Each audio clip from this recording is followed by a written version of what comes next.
Library Association with author Salvatore, who has agreed to speak with us for a few minutes about the value of libraries and his view on them. That part's easy for me. When I first started writing 25 years ago, when I had my first manuscript, where did I get the information on where to send the book? At a library. And it's amazing how, if you don't use a library for a few years, you forget how important it is. So when I get done, it became published, and now I sit on the board of trustees for a library, and so I'm in the library a lot more than I was for a while there. And you remember how valuable this is to the community, and how many people come in here, particularly when they're in need, particularly when they've lost a job and looking for a new job, or trying to further their education, or the kids' room programs. It's just amazing to me how the libraries have had to adapt to the changing society to fit the needs of the communities. Your library is a new one. Has it become more of a community center? Well, I think it was before, and that's why we had to build a bigger library, because we were getting 700 to 1,000 people a day into this building, and we were literally bursting out of our walls, which I think is a shock to a lot of people who didn't come in here that often. But this place is always full of people, and what great services they provide, from the young adults. From a couple of years ago, the Cormier Center, which is one of the, I think, brightest spots of the Leominster Library, they have a reading group of high school students, mostly high school students, and they did one of my books. And I came in here, and to see this reading group, I mean, every English teacher in the city must have just been beaming if they heard about what the work these kids are doing in this reading group. Not for credit, not for anything, but other than their love of reading, and it was just wonderful to watch. Libraries are great for that, but I'm worried the libraries are in jeopardy. We have a ballot question on November election coming up. Yes. How do you feel about that?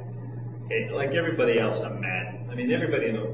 How can you not be mad right now? You see all the things going on with the economy, with the bailout, with 2 wars, with gutter politics all over the place. Yeah, it's hard not to be mad. But being mad and giving into cynicism are 2 different things. Okay? And yeah, things are really going to get very tough for a lot of people. That is absolutely the worst time to dismiss the phrase common good.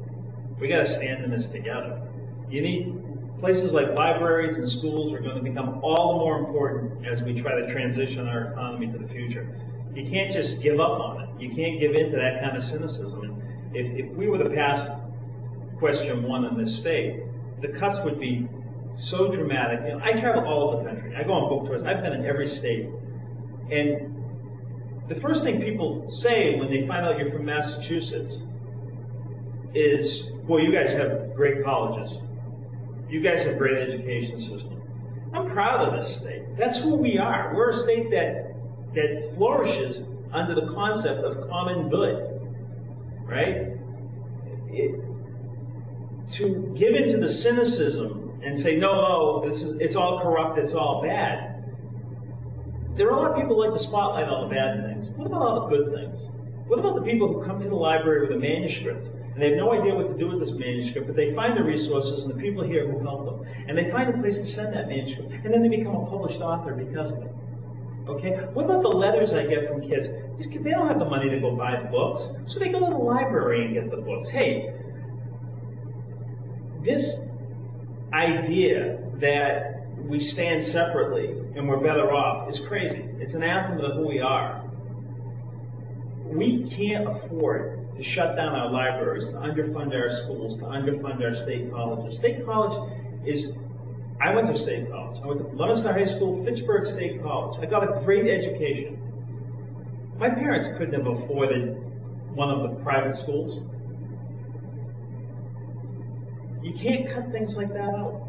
They make a difference. Now, what's the sense in having a really great car if you have to drive it on crappy roads? What's the sense in starting a business if you can't get a well-educated workforce?